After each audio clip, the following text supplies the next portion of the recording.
Vamos a la palabra del Señor.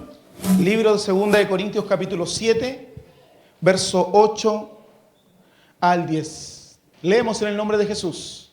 Porque aunque os contristé con la carta, o entristecí, ¿cierto? Por eso de repente ocupo otras versiones para palabras que de repente no se entienden bien. Porque aunque os contristé con la carta, no me pesa, dice Pablo, hablando de esta carta que escribió a los Corintios. Aunque entonces lo lamenté, porque veo que aquella carta, aunque por algún tiempo os contristó o entristeció, verso 9, ahora me gozo, no porque hayáis sido contristados, sino porque fuisteis contristados para arrepentimiento. Porque habéis sido contristados según Dios, para que ninguna pérdida padecieseis por nuestra parte. Verso 10. Porque la tristeza que es según Dios produce arrepentimiento para salvación, de que no hay que arrepentirse, pero la tristeza del mundo produce muerte. Porque la tristeza que es según Dios produce arrepentimiento para salvación, de que no hay que arrepentirse, pero la tristeza del mundo produce muerte. Amén. Quiero predicarle hoy con el título Metanoia, una palabra muy conocida por los más antiguos, tal vez nueva para los más nuevos. Padre, háblanos en esta mañana. Tarde ya, estamos dispuestos en nuestros corazones a escucharte. Dispónenos, Señor, para escuchar con respeto y atención tu palabra y que nuestros corazones estén atentos, nuestras mentes, nuestros sentidos dispuestos. Llévate todo pensamiento, todo espíritu contrario que quiera impedir la libre exposición de tu mensaje a nuestras vidas, porque puedo estar yo exponiendo la palabra, pero tú eres quien va poniendo el mensaje en nuestros corazones. Hazlo a través de tu Espíritu Santo. Lo rogamos en el nombre de Jesús. Amén. Pueden sentarse.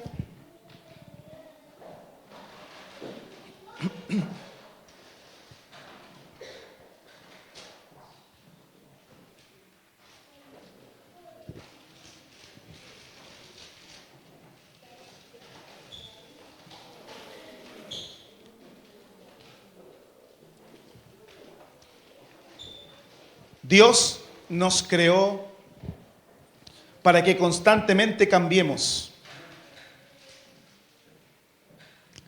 Todo en el universo fue creado para que sufra una transformación continua, constante. La vida, el universo y nosotros mismos estamos en un flujo perpetuo de transformación. El punto de inflexión aquí es, ¿nos gusta el cambio? Hermano Josué nos predicaba algo referente a esto mismo el día jueves, y yo le decía justamente lo que Dios puso en mi corazón para el domingo, así que Dios, estuvimos ahí medios conectados. Respecto al cambio, debemos decir que generalmente no nos gusta que nos muevan las cosas del lugar que habitualmente están, no nos gusta el cambio de casa, no nos gustan los cambios de colegio, a los que ya se adaptaron a sus compañeros, hay cariño por ellos, no les gusta que los cambien de un colegio a otro, etcétera. Muchas cosas y ejemplos que pudiésemos dar respecto a los cambios que no nos agradan. A pesar de que fuimos hechos para cambiar, resulta algo incómodo cambiar. Y esta clara afirmación que le estoy entregando a modo de introducción nos inserta inmediatamente en nuestra primera idea central del sermón de hoy día, que es el primer punto que quiero tratar, y es que nos resistimos al cambio. Nos resistimos al cambio o a cambiar. Ustedes saben que aprendí a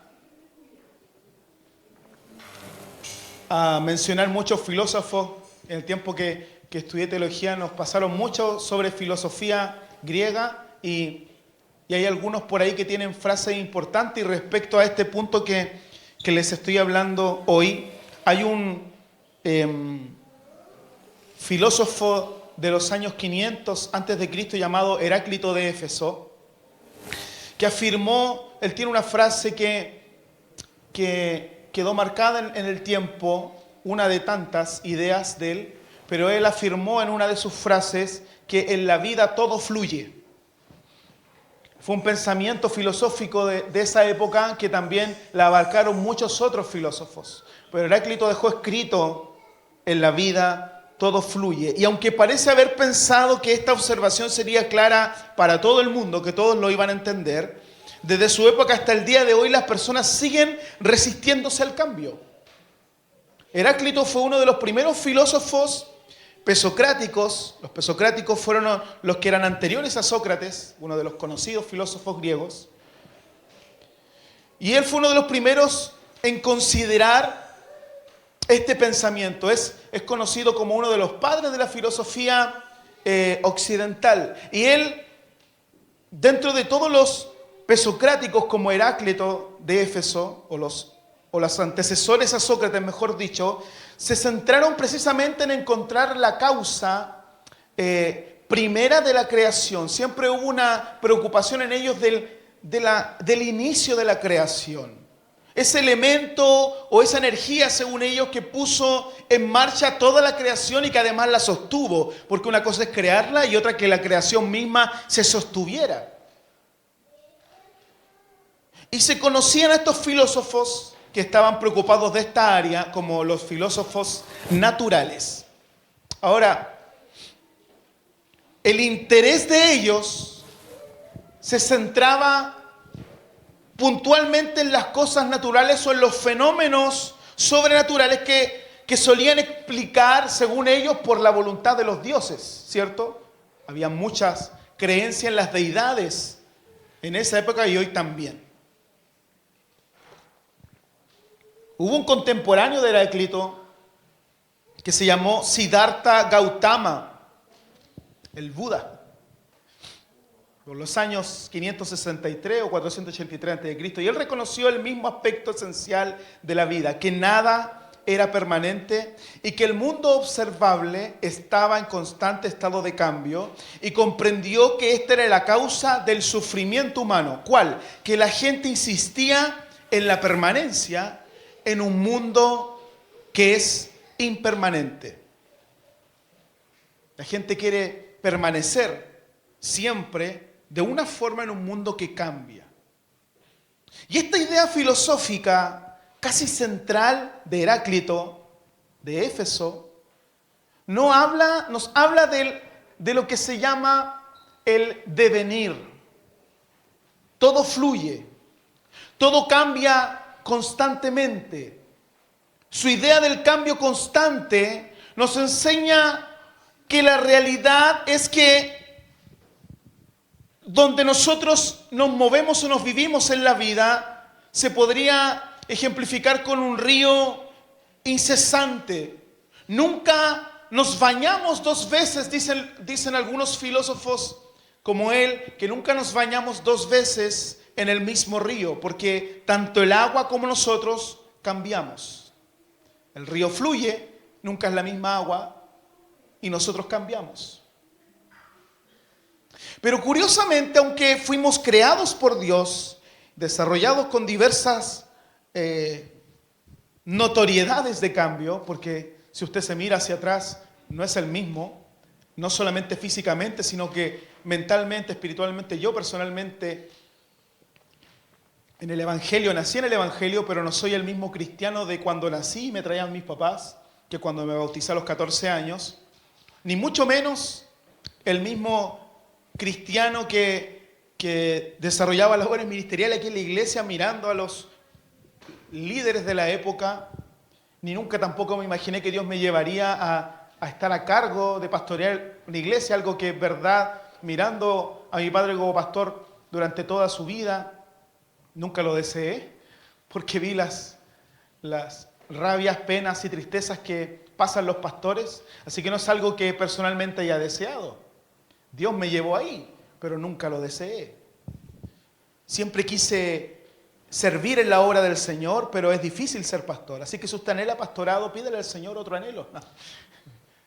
La Escritura dice que cuando usted desea algún ministerio, obispado puntualmente, expresa el escritor, buena obra desea, pero no necesariamente es una labor que vaya a traer siempre solo gratos momentos. Se viven muchos momentos de tristeza, de dolor, momentos de quiebres en la vida, emocionalmente hablando. Yo estoy recién hace muy pocos años, 2 años puntualmente, liderando de alguna forma la congregación, y es algo muy difícil. Nunca podemos tener a toda la gente contenta y feliz, y no es precisamente lo que uno busca, que todos estén contentos, ¿cierto? Porque no somos, en cierta forma, oráculos o adivinos para saber todas las necesidades de la membresía, y aunque el líder intente, nunca va a lograr que todos marchen de manera feliz y adecuada. Por eso siempre les invito a que se acerquen y conversemos. Pero nunca pensé que Dios me iba a cambiar y llevar a un punto de mi vida en el que tenga que estar pastoreando una iglesia. Y para lograr pastorear, Dios tiene que cambiarte. Para lograr ser pastor, Dios tiene que cambiar tu mente.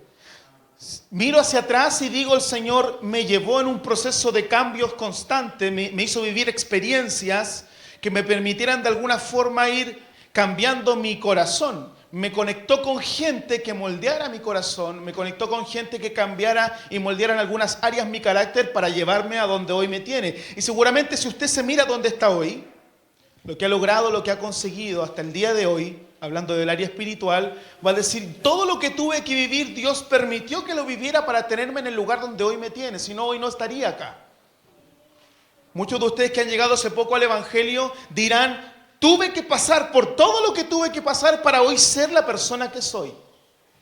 Porque si no, hoy tal vez no estaría aquí congregándome. ¿Cuántos de ustedes tal vez hablaron contra los canutos? ¿Cierto? No, yo nada con la iglesia. Y hoy día están acá, adorando al Señor y sirviéndolo.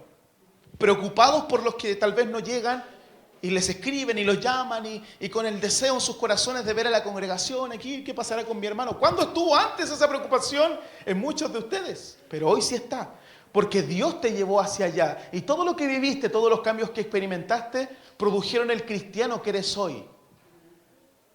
Pero curiosamente los seres humanos nos resistimos al cambio.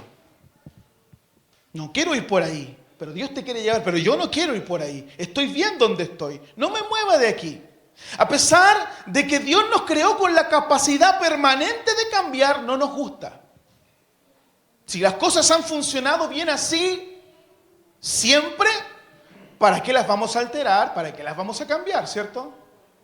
Si siempre ha funcionado bien así esta familia, ¿por qué vamos a inventar esto?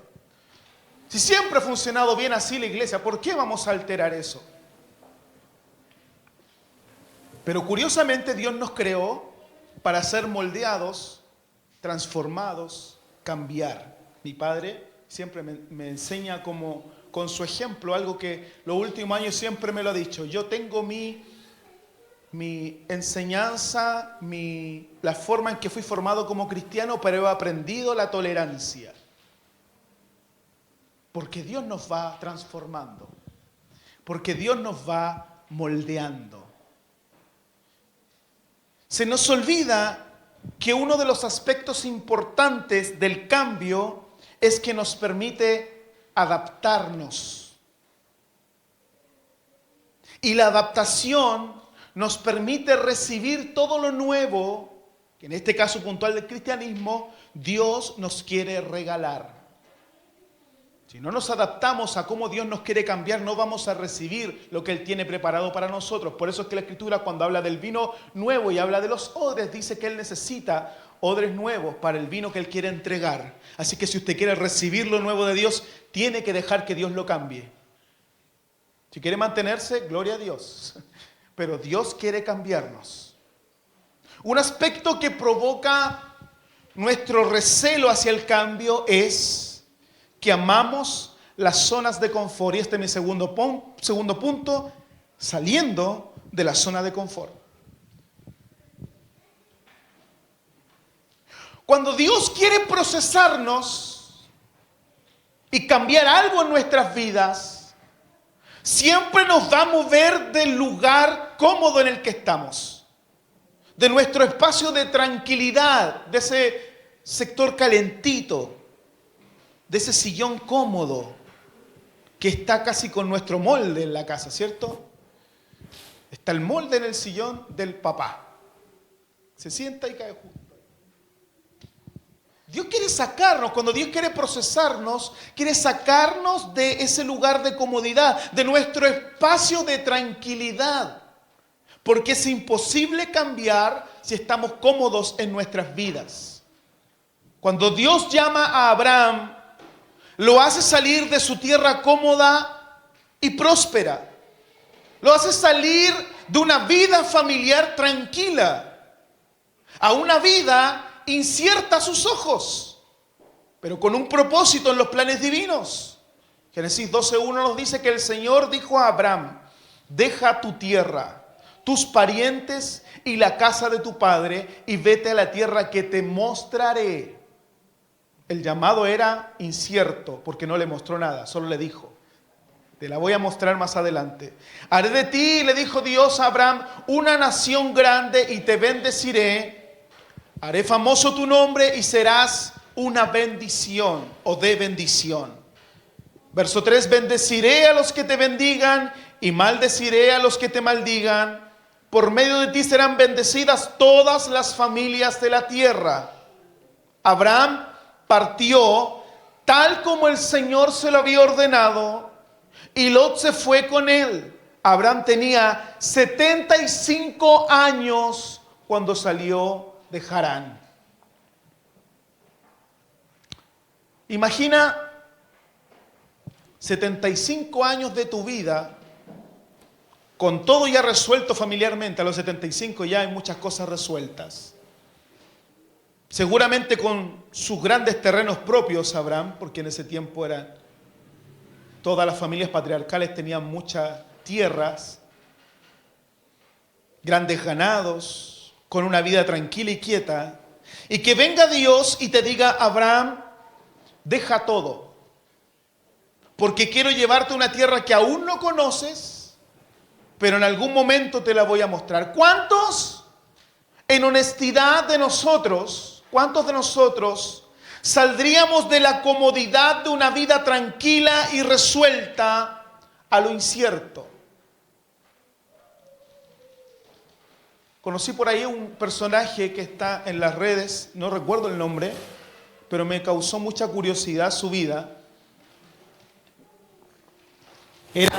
Si no mal no lo recuerdo, trabajó en bancos y tenía una muy buena posición en el banco, con un muy buen sueldo. Y no recuerdo qué le hizo clic, pero sí recuerdo lo que hizo. En un momento de su vida se da cuenta. Ayer le decía a mi señora: ¿sabes que hoy día me acordé de una película muy buena, que muchos de ustedes no la han visto, que se llama Sí Señor, de Jim Carrey, el genio Jim Carrey?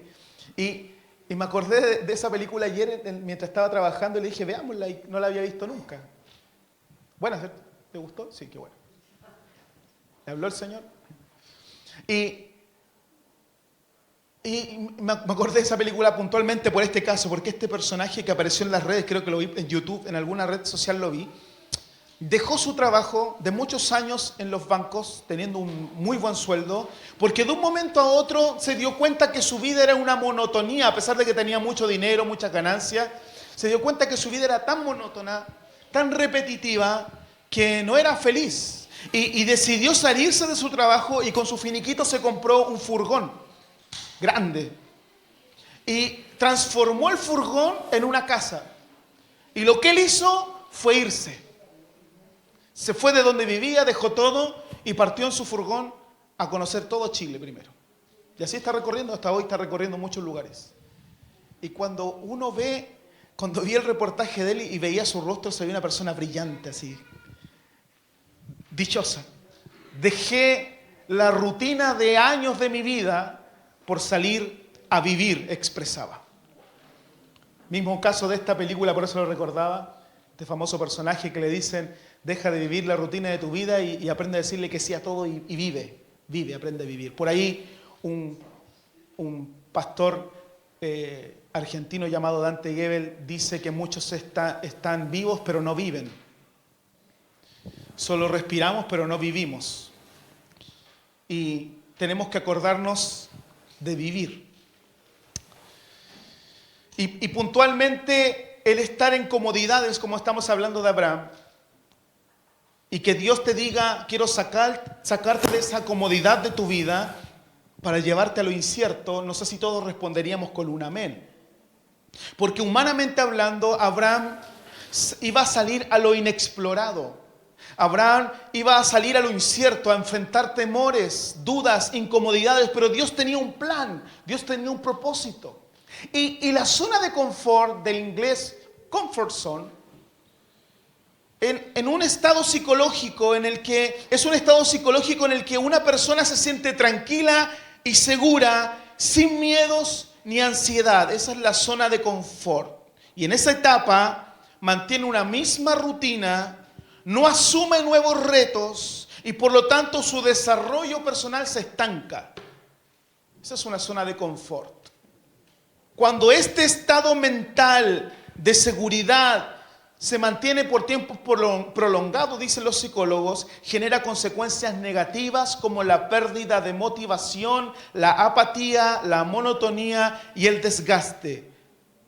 Cuando usted se siente que está viviendo una vida monótona, con pérdida de motivación, apática, monótona, se va a producir desgaste en su vida. ¿Se ha encontrado alguna vez haciendo siempre lo mismo? Me levanto a las tantas, voy a mi trabajo, como en el trabajo, hago el mismo trabajo, vuelvo a la casa, tomo once, me río un rato, pesco el celular, me acuesto. Al otro día me levanto al trabajo y la misma rutina cotidiana. Eso, no le estoy diciendo deje el trabajo, pero según los psicólogos, mantenerse en esa zona de confort va a producir en ti apatía, desmotivación, monotonía y desgaste, desánimo. Personas que les cuesta hasta salir de la casa.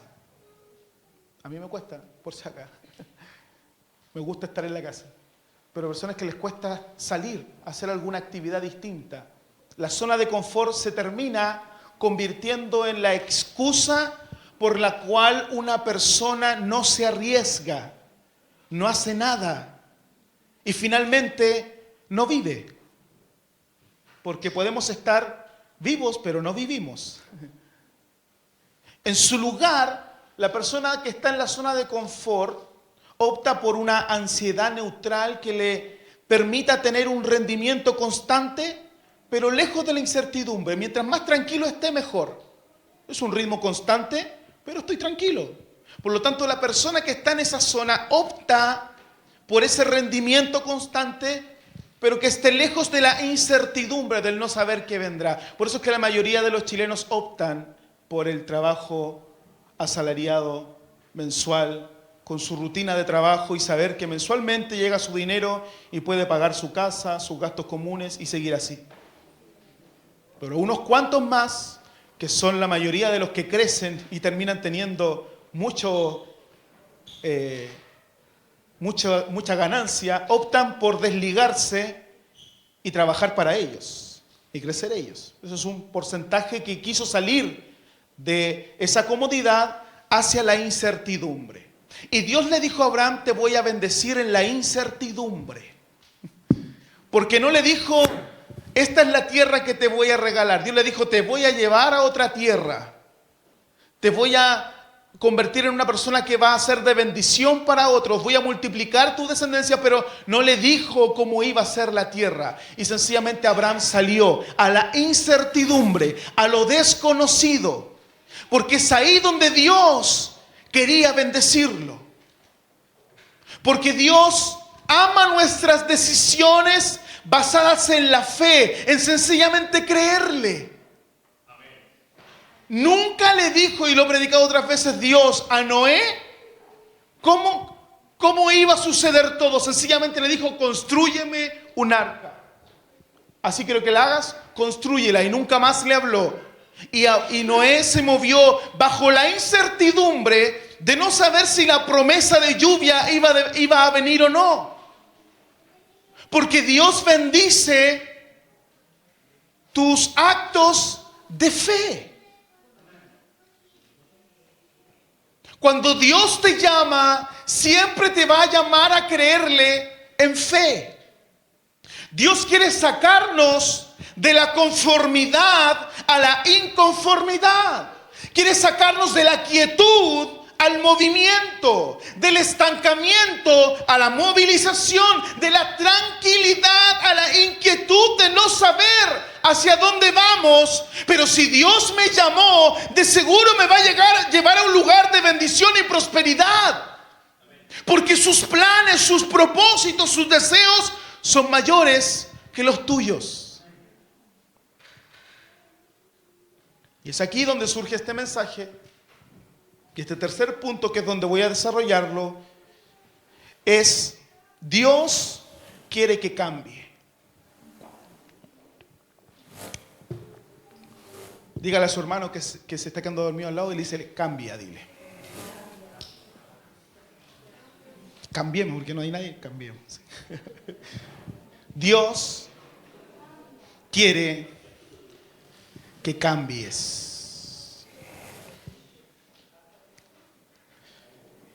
Leamos nuestro texto inicial, 2 Corintios 7, verso 8. Si Dios, dice así: si bien los entristecí con mi carta, dice Pablo, no me pesa. Le estoy leyendo Nueva Versión Internacional para que entienda un poco mejor el contexto. Si bien los entristecí con mi carta, no me pesa. Es verdad que antes me pesó, porque me di cuenta de que por un tiempo mi carta los había entristecido. Sin embargo, ahora me alegro, no porque se hayan entristecido, sino porque su tristeza los llevó al arrepentimiento.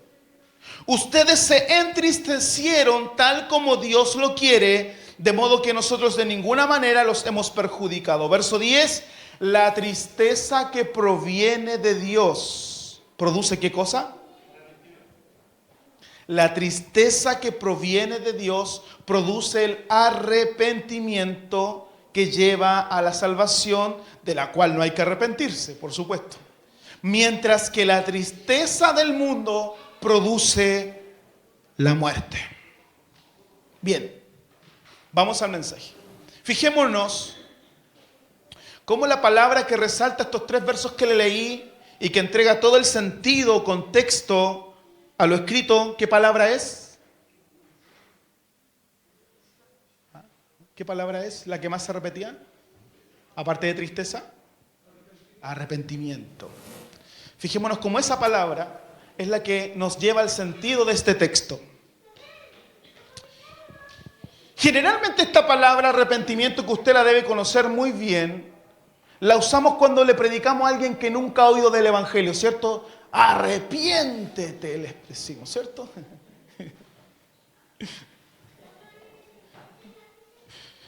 La usamos generalmente para alguien que nunca ha escuchado del Evangelio.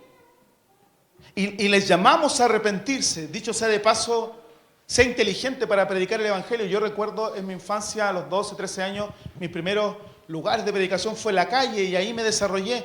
Pero de repente siento que le decía cosas a la gente al hablar, y la gente escucha, aunque esté encerrada en las casas, escuchan, que yo no las habría entendido si no fuese cristiano. Usamos mucho, por ejemplo, esta misma palabra, arrepiéntete, ¿pero de qué? A veces predicamos mal. Usted tiene que arrepentirse, pero ¿de qué me tengo que arrepentir, hermano? Exprese bien el Evangelio. Y generalmente esta palabra la usamos para la gente que no conoce a Dios. Le llamamos a arrepentirse, que es volverse a Dios. El evangelista Marcos nos enseña que Juan el Bautista predicó arrepentimiento. Marcos 1:4. Así se presentó Juan bautizando en el desierto y predicando el bautismo de arrepentimiento para el perdón de pecados. Es importante entender que cuando queremos acercarnos a Dios, lo que nos debe mover es precisamente el arrepentirnos de nuestra vida pasada para empezar una nueva vida en Él, en Cristo. Y nuevamente, cuando los apóstoles predican el Evangelio en el libro de los Hechos, dice así Hechos 2:37, cuando oyeron esto, la predicación de Pedro, todos se sintieron profundamente conmovidos, porque se dieron cuenta del error que habían cometido al crucificar a Cristo, y le dijeron a Pedro y a los otros apóstoles: hermanos, ¿ahora qué vamos a hacer? ¿Qué debemos hacer?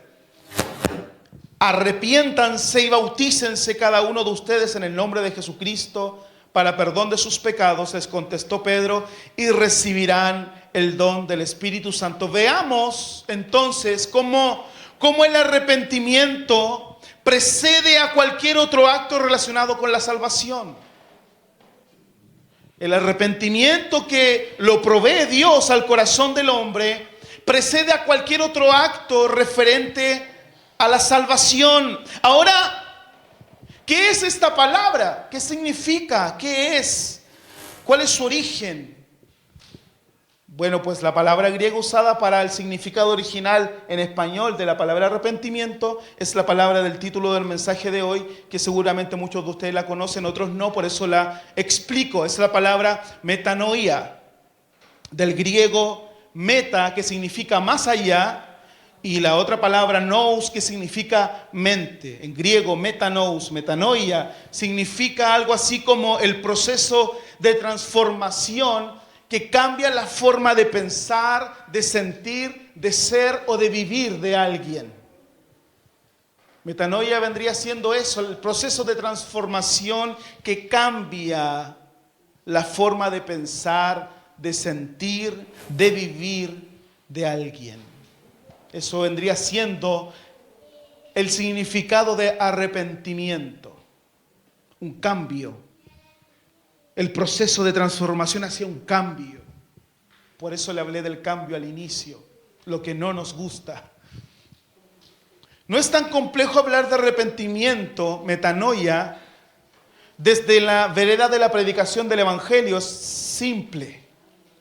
Porque cuando usted le dice a alguien que no conoce al Señor, necesitas cambiar y volverte al Señor, arrepentirte, eso es notorio. Hay formas de decirlo mucho más simples, más ejemplos, y es más fácil presentar la necesidad a un inconverso. Porque el ser humano debe cambiar su forma de pensar, de sentir, de ser o de vivir para volverse a Cristo, a una nueva vida, como lo explica 2 Corintios 5:17, que de modo que si alguno está en Cristo, nueva criatura es. Las cosas viejas pasaron, he aquí todas son hechas nuevas. Ese proceso es conocido y muchas veces lo hemos predicado a quienes no conocen al Señor. Pero, ¿qué tal que ahora Pablo se lo está diciendo a una iglesia ya constituida? Pablo no le está escribiendo a gente que no conoce al Señor, le está hablando a una iglesia. A ellos les está diciendo, arrepiéntanse o procedan al arrepentimiento con esta carta que les escribí. Pablo le escribe a una iglesia importante de la que le hablé la semana pasada también. Una iglesia, una congregación relativamente madura en su vida cristiana, que era la iglesia de Corinto. Y les menciona 3 veces en el verso 9 y el 10 arrepentimiento. Y habla de la tristeza que los llevó al arrepentimiento en Dios. Y dice que la tristeza que proviene de Dios, que produce el arrepentimiento, lleva a la salvación, la que proviene de Dios. Pero la tristeza que proviene de este mundo produce muerte. Aquí el cuadro cambia porque ¿cómo puede hablarles de arrepentimiento a gente que ya está convertida al Evangelio? No, pues si yo ya me arrepentí, pues sin por eso me bauticé. ¿Cómo? ¿Cómo puede hablarles de arrepentimiento a gente ya convertida al Evangelio? Pero sí lo hace. Y comienza hablándoles de la tristeza. El apóstol presenta 2 tipos de tristeza. La que es según Dios y la que es según este mundo. Ambas son totalmente diferentes y opuestas. No pueden sino traer también entonces 2 consecuencias o resultados divergentes, contrarios. La que es según Dios, la tristeza que es según Dios, produce salvación. Pero la que es conforme al mundo, dice Pablo, produce muerte. Además, la que está en relación con Dios trae también como un resultado positivo el arrepentimiento en el corazón del hombre.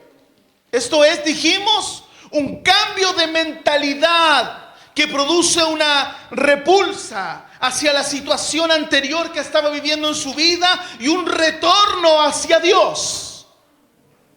Y es la demanda del verdadero arrepentimiento. Apocalipsis capítulo 2, verso 5, un texto que aprendí de niño. Dice, recuerda por tanto de dónde has caído y arrepiéntete. Y dice, y haz las primeras obras. Pues si no, vendré pronto a ti y quitaré el candelero de su lugar si no te hubieras arrepentido. Arrepentimiento, según Dios, te lleva a volverte, a retornar hacia lo primero. Lo mismo que la iglesia en Éfeso, que es a quien Pablo le habla, lo mismo, así también lo hace en la iglesia de Corinto. El arrepentimiento conduce a volverse a Dios. Cambiar para volverse a Dios. Volvernos hacia nosotros mismos también, al reflexionar sobre nuestra situación en que nos encontramos o en la que se encontraba esta iglesia. Los corintios estaban atravesando una profunda crisis espiritual en la iglesia. Y Primera de Corintios capítulo 1 hacia adelante, versos 5, 6, 7, donde Pablo les escribe la primera carta, o segunda, según algunos. En esta carta queda muy claro que la iglesia de Corinto era una iglesia que tenía muchas bendiciones. Y es curioso que una iglesia que está siendo bendecida, el pastor venga y le mande una carta y les diga, arrepiéntanse, cambien, sean transformados. Porque a pesar que estaban siendo bendecidos, estaban viviendo una profunda crisis espiritual. Y es curioso porque muchos traducen la bendición con un porte espiritual. Muchos traducen la prosperidad con un porte espiritual. Estoy bien con Dios porque me está bendiciendo. Muchos traducen lo que están recibiendo o haciendo en la obra de Dios con Dios está conmigo. Por ahí un duro expositor dijo que usted puede predicar en pecado. Puede enseñarle a otros estando en pecado. Puedo cantar estando en pecado. Puedo hablarles a otros la palabra estando en pecado, pero decía él, no puedo entrar al cielo estando en pecado. Olvidándose un poquito de hablar de la gracia del Señor, pero tiene puntos esa expresión del expositor. Porque tenemos una salida, que no la entregó ahí en la frase. Pero tiene razón. Muchas cosas las hacemos no estando bien espiritualmente, pero las hacemos, servimos al Señor. Y nuestra vida espiritual muchas veces está decayendo. Pero lo que Pablo les está diciendo a esta iglesia bendecida, pero en crisis espiritual, es que la riqueza espiritual demandaba también una correspondencia de vida conforme a lo que Dios determina. Si Dios me está bendiciendo, corresponde que yo viva conforme a lo que Él me está entregando. Por eso los llama al arrepentimiento, a un cambio de mentalidad, dejando de pensar de una manera para proceder a un cambio de orientación, un cambio hacia la acción en otra dirección, porque Dios los está llamando a otra dirección. Tenían que romper drásticamente con el mal que se había aposentado en la iglesia. Había una crisis por mucho pecado desordenado dentro de la congregación, una crisis espiritual, y Dios los estaba llamando al arrepentimiento, a cambiar para recibir todo lo que Dios les quería entregar como iglesia. El arrepentimiento debía conducir a la congregación hacia el modo primero de vida que habían experimentado antes, porque no siempre estuvieron en crisis. La disciplina conforme a Dios produce efectos saludables. Cuando Dios disciplina mi vida, quiere que yo crezca saludablemente en mi vida cristiana y en mi relación con Él. Entonces, el arrepentimiento no solamente es una acción que debe mover al que está escuchando por primera vez el Evangelio, sino a cada uno de nosotros todos los días de nuestra vida. Porque con el pasar del tiempo hemos perdido esa relación estrecha, íntima que tuvimos con la presencia de Dios. Alguien dígame eso. No eres la misma o el mismo que se inició en el Evangelio lleno del poder de Dios o llena del poder de Dios, haciéndolas todas, que el que eres hoy. Por eso hablé del proceso de los cambios. A veces los cambios te llevan a crecer y a veces te hacen decrecer y llegar a estados de crisis espiritual. Y te congregas, me congrego, vengo a la iglesia, sirvo a Dios, hago cosas por el reino, pero mi vida espiritual está decayendo. Por lo tanto, el arrepentimiento del que está hablando el apóstol está instando a la iglesia a volver y a recuperar esa relación más íntima y estrecha que tenían o tuvieron con la presencia de Dios. Los que, aunque venimos a la iglesia, participamos de los servicios, adoramos, alabamos a Dios, aún estamos atrapados en costumbres que nos van deteriorando la comunión con la presencia de Dios y nuestra vida cristiana. Hay tanto de qué arrepentirnos, iglesia. Mucho. Y volver nuevamente nuestras vidas por completo a Cristo.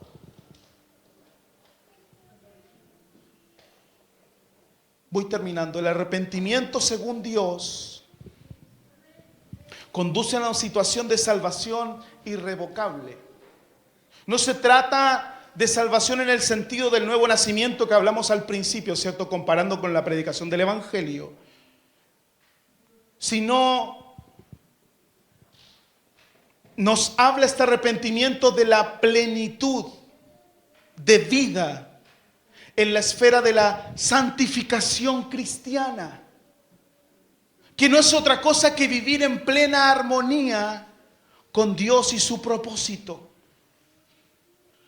Un verdadero cristiano debe aprender a vivir en armonía con Dios y con sus propósitos. Los corintios tenían mucho de qué lamentarse por su comportamiento espiritual, de forma agravada por la ofensa incluso hecha al apóstol Pablo, a su líder, a su pastor, y haber prestado atención a falsos apóstoles con sus infundios, con sus mentiras, con su predicación de evangelios falsos apóstoles que aparecieron y muchos de ellos los estuvieron escuchando. Debían arrepentirse de eso. Y cuando la tristeza conforme a Dios conduce a un cambio de mentalidad que los hace regresar a una forma de vida conforme a su voluntad, entonces el remordimiento por el pecado deja de existir. Porque hay un cambio. Ya no estás siempre lamentándote y llorándote y remordimiento por lo que hice, sino que Dios transforma, cambia tu vida completamente. La intención divina fue conducirlos a la disciplina mediante la carta que el apóstol les había enviado, para que se produjese el arrepentimiento en sus corazones y el retorno a esas esferas de bendiciones divinas. La tristeza, según el mundo, no conduce a salvación. Nada de lo que nos entrega el mundo puede relacionarnos íntimamente con Dios. Esta es la condición del ser humano sin salvación. Algunos por ahí hablan de melancolía espiritual. Como dice por ahí el pastor Gutiérrez, la tristeza del mundo es la melancolía, el sentimiento de desánimo de los pecadores al verse en el abismo de su degradación. Aumenta la distancia entre Dios y sus almas y termina por infligirles muerte espiritual. Esta tristeza del mundo de la que habla Pablo corresponde aquí a toda la humanidad, en contraposición con los creyentes y con la iglesia, un mundo en decadencia. Pero la iglesia muchas veces busca esa tristeza que produce muerte. Pero esa tristeza del mundo es la tristeza propia del corazón entenebrecido y sin esperanza. Esa tristeza produce muerte en el sentido de una experiencia sin vida, alejados de Dios y de sus bendiciones. Esta tristeza del mundo produce culpabilidad de las acciones cometidas. Dios quiere que que lo que Él produzca en nosotros sea un cambio para volvernos a Él. Que si su palabra a veces nos reprende y nos hace sentir tristes y afligidos, es para nuestro bienestar, para que seamos transformados y cambiemos nuestra manera de ver el Evangelio y nuestra relación con Él. Este es tiempo de una metanoia en la iglesia. Debemos vivir esa transformación que cambia nuestra forma de pensar, nuestra forma de sentir, nuestra forma de ser, nuestra forma de vivir. Hay mucho de que tenemos que arrepentirnos y volvernos una vez más a Dios. Porque todas las desgracias que nos tocan vivir generalmente siempre tienen relación con soltarnos de la mano de Cristo y obedecer a nuestra decadente naturaleza humana. Necesitamos volvernos a Cristo otra vez. Sí, este es un año de puertas abiertas, pero Dios las abrirá a quienes decidamos volvernos a Él y a su llamado.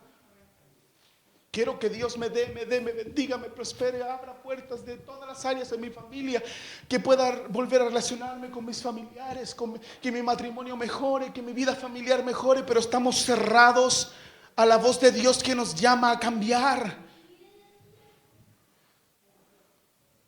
¿De qué te sirve que Dios te dé, pero estás cerrado a cambiar?